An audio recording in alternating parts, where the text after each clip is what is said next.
صار سؤالك لا. شلون كانت علاقتك بوالدك؟ والدي قصدك؟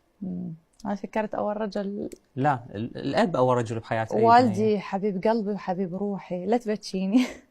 ليش تبكين؟ حبتي لأن ما أشوفهم هواية.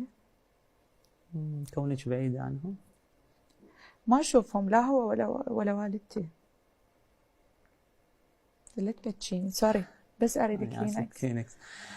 والدي بعيدة، أني ما أشوفهم ولا أشوف والدتي هواية. فهذا الموضوع يقلبني، لأنه أني وصلوا العمر أني ما قادرة أبقى وياهم. شنو اللي يمنعك؟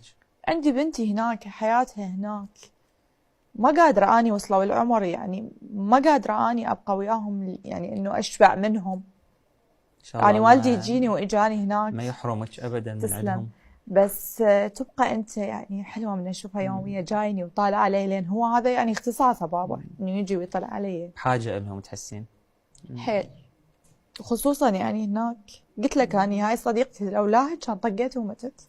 الله لا يحرمك من عندهم ولا يحرمهم منك.